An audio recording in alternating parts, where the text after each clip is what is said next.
Hi guys, pakita ko lang sa inyo kung paano kami mag-loading. So una pasaka, mga bulak kay bakolod na siya drop. So ang una, ang ulihi panaog, amo na siyang una pasaka. Tapos butangan na siya sang higot, pilpila na siya sa mga karton niya, hindi ma-damage ang mga bulak. Siyempre ara ko, naga-guide ko sa ila kung paano nila ipasaka ang ipasunod doon.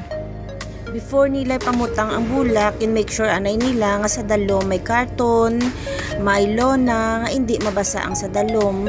Pero usually hindi man nabasa ang bulak kay syempre malaman na, yun sure man namo na hindi mabasa ang sa dalom.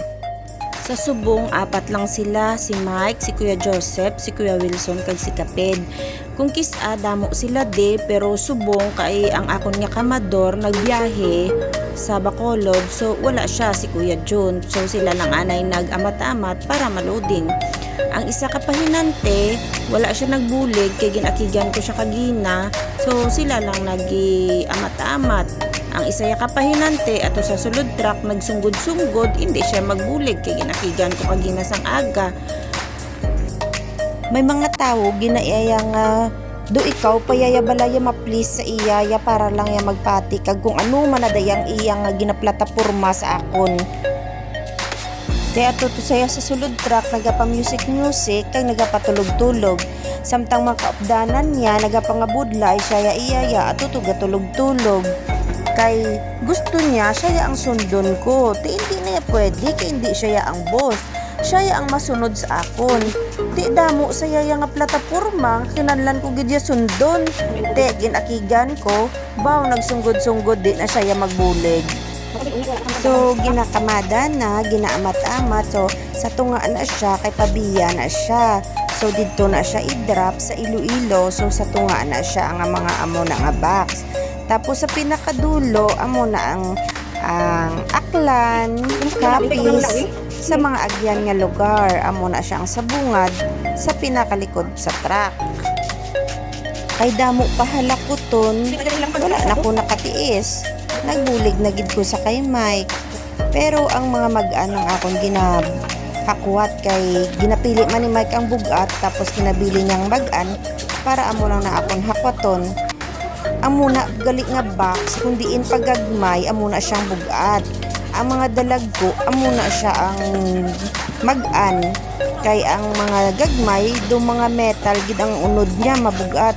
Tapos ang mga dalag ko ya do mga bulky lang siya pero hindi siya bugat gid. Ti kinabili ni Mike kag ako ang gahakwat sa mga mag-an. Samtang nagahakwat nagakinadlawanay gasinunluganay para hindi matuyo, hindi gid man kapoy medyo lang. Sa amo ni nga pangarga aga na kami natapos, alas 9 na.